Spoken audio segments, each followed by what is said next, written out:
Next, let's turn to Peter Wood, Commissioner, ANC Commissioner Peter Wood. Hi, thanks. My name is Peter Wood. I'm a resident of Ward 1 and an ANC Commissioner in Adams Morgan. And I just wanted to comment today about the need for improving funding for service providers for survivors of domestic violence. It's not really a secret. The COVID pandemic has made bad circumstances worse, and that applies to situations where domestic violence is present and really society in general. And it's going to take a long time to recover, so we have to do this kind of incrementally. But we have budget years, we have to focus on each one. I think there are two different ways that we need to assess what kinds of needs are out there. I mean, a lot of organizations, individuals have already testified this. So I'm kind of just repeating what they said, but I think it bears repeating. Restorative and preventative measures need to be funded. What I mean by restorative is making the lives of survivors better. And what I mean by preventative is trying to avoid any future violence from occurring in the first place. And I'm here just to support the calls for increased fundings, somewhere in the likes of 29 million for the next fiscal year, from organizations that are part of groups like the DC Coalition Against Domestic Violence. And there's programs like DC Safe, La Clínica del Pueblo, District Alliance for Safe Housing, and many others that are here today and that have been to similar testimonies in the past. When it comes to domestic violence, we've heard what's really frustrating or infuriating is that funding is flat, but needs are not. They're going up. And obviously that's not what we want. And I think there are a few kind of pillars that we can look at domestic violence to really understand just how broad the needs are, but also how there are a lot of different entry points to be able to really make a difference.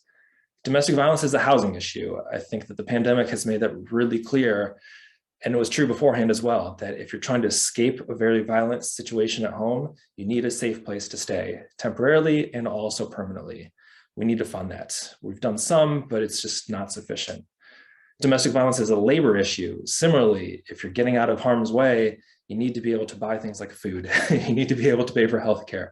You need to be able to, in many cases, support a family. Domestic violence is a criminal justice issue.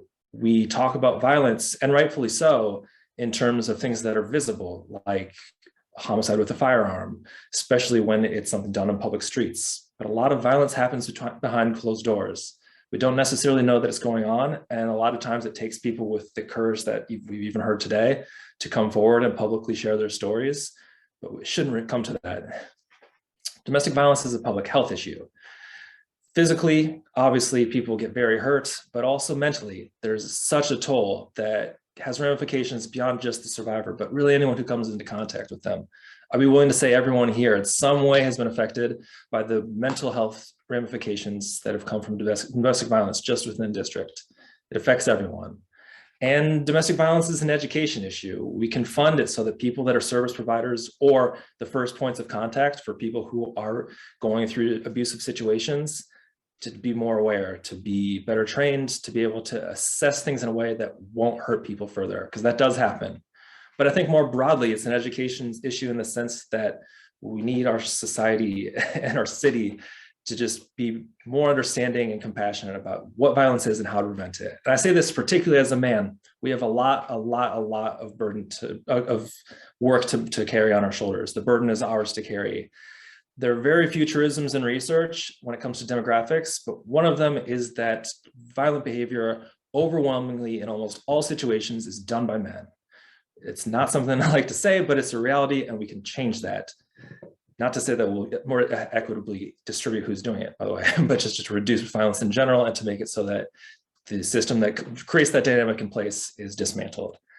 Reducing domestic violence and empowering survivors, it's really something that needs a cultural change. I recognize that, and it's beyond the scope of solely DC Council or really any government, but something like budget priorities is an important, essential starting point for us to be able to enact that change and sustain that change so that people like my constituents, my neighbors, my friends, people who have been abused, who have been threatened with abuse, people who have the potential to have that happen again or for the first time, they deserve to know their city cares and that they're paying for the things that they claim to care about. I share those feelings that a lot of people have said, which I kind of think are, like I said, infuriating, which is that we have these priorities, but we don't have the money necessarily backing up. And we see this coming year's budget from the mayor's office and really ask, is this budget simply misinformed or is it intentionally harmful?